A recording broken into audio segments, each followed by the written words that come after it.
Hi, my name is Lara Crigger, and I am the editor-in-chief at ETF Trends ETF Database.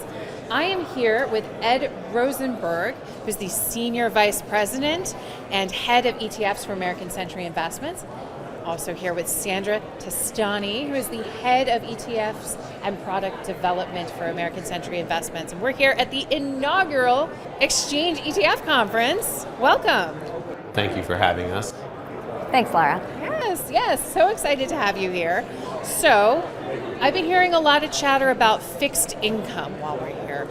Let's talk about that. Why, with rising rates only going up, why is now a good time for fixed income? So let's start with, the biggest question I've seen is, all right, they talk about the 60-40, why invest in the 40, right? And what we're getting to at this point is rates are actually getting to a level that we would have seen a long time ago. Realistically, you're seeing, the base ag around 2.3, 2.4 now, which it hasn't been in a seriously long amount of time. And so if you're investing now, we know rates are going up, but let's talk about the ag for a second. Is that the right sort of place you want to be? And when you think about that, there's probably a better way to gain exposure to the fixed income market instead of just doing that and really taking advantage of things that like shorter durations or higher yields out there that can really be beneficial to a portfolio even in a rising rate environment. Sandra, this question's for you. What should investors look for in fixed income?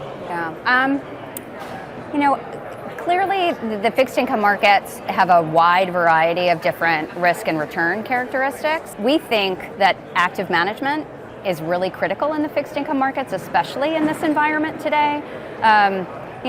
Bond indexes really leave a lot to be desired. They overweight some of the more indebted names, whereas an active management, especially fundamental, can focus on making sure that the corporation has the strength to withstand and maintain its coupon payments. We also recognize that there's, some possibility for upgrading, for example. So we have exposure in, for example, the double B segment of the market, which is technically high yield. But if you identify companies that are potential for upgrade, you can take advantage of that, which is a real benefit from a pricing perspective if that were to happen. We also, I think, are very focused on flexibility in these environments. Ed was talking about rising rates. We obviously, like many others, have a view that rates are likely to go up from here.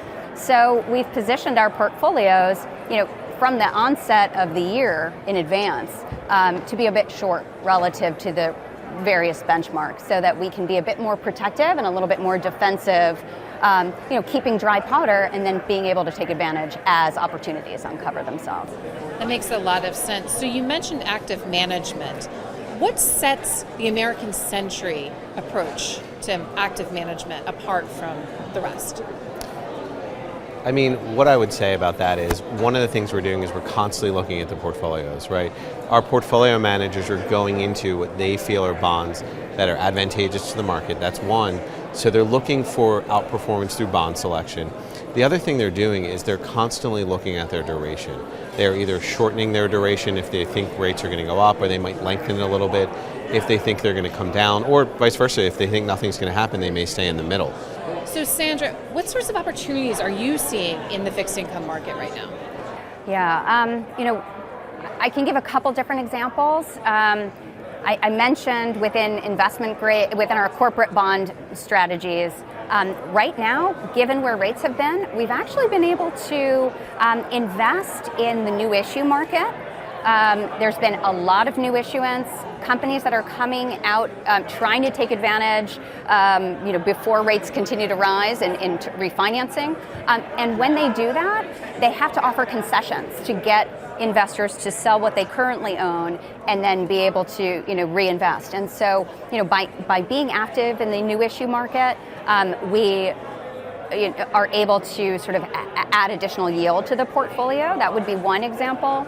I think I mentioned double B rated corporates. We're very selective and focused in our fundamental capabilities in that space in our corporate bond portfolios. And then in the municipal bond space, that's an interesting area, especially with some of the new potential tax rate hikes that are coming out that were announced by the administration. Obviously, tax management is critically important, but I think within municipal bonds, having a fundamental perspective really helps us look at areas that are not even have any exposure in benchmarks. So if you think about hospitals, charter schools, areas that just otherwise would be completely absent. So those are the types of things where we're looking for opportunity today. Let me throw one last question at you. What are some of the challenges that you see facing investors moving forward for the rest of 2022? I mean, I think the easy one is we're still in inflation. Inflation numbers came out. They were higher than expected, although the market felt they were in a good place. That's one. I think that's going to be a theme throughout the year, although hopefully we think it's going to settle down in the second half of the year. We have rising rates, right? We still have a war going on that could sort of stay contained or it could expand. There's a lot of different themes. And then we have at home, Sandra mentioned taxes, right? Is the administration going to go through? They've been talking about it since they've been in office, about changing the tax structure. What does that mean? And I think I'm going to bounce back to the inflation aspect. Is the Fed going to take the right steps to contain this, or is it actually going to go to a place that we haven't seen since the late 70s, early 80s? Well, it's exciting times in the fixed income market, exciting times in the markets. Thank you so much for joining me, Ed and Sandra.